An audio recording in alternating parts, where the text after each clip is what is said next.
सरकारची boot चाटणारी चाटुकार media आणि प्रशासनातील काही भिकारचोट लाचखोर अधिकारी आज तोंडावरती पडलेत। ज्या शिक्षकाने आतापर्यंत फक्त गोरगरिबांच्या लेकरांना नोकरीला लावण्याचं काम केलं, शिक्षण कमी पैशामध्ये उपलब्ध करून दिलं, त्याच समवेत लाखो विद्यार्थ्यांचे इन्स्पिरेशन झाले, अशा खान सरांविरोधात खोटा गुन्हा दाखल करून त्यांना अटक करण्याचा डाव बिहारच्या प्रशासनाचा फसला। फसला। कारण की पटनाच्या सत्र न्यायालयाने एक निकाल दिला, त्याच्यामध्ये सांगितलं, निर्णय दिला, त्याच्यात सांगितलं की खान सरांना अटक करू शकत नाहीत, कारण की त्यांच्यावरती गुन्हा दाखल आहे, त्यामध्ये त्यांचा प्रत्यक्ष सहभाग नाहीये। मग हा गुन्हा नेमका कसा दाखल झाला? विचार करा तुम्ही, या भारतामध्ये गरिबांचा विचार करणं, गरिबांना न्याय मिळवून देणं आणि गरिबांसाठी लढणं म्हणजे खूप मोठा गुन्हा आहे।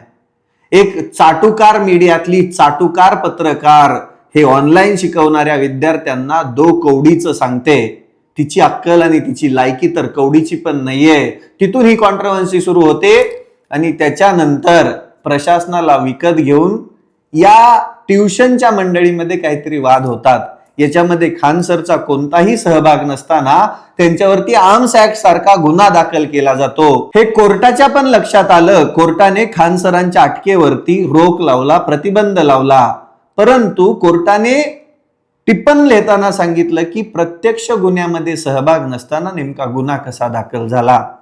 ही आहे इथली सिस्टीम, विकल्या गेलेली सिस्टीम, दलाल मीडिया, इथलं सरकार आणि प्रशासनामधली असणारी लाचखोर मंडळी सिस्टीमला कसं मॅनिप्युलेट करतात हे समजलं।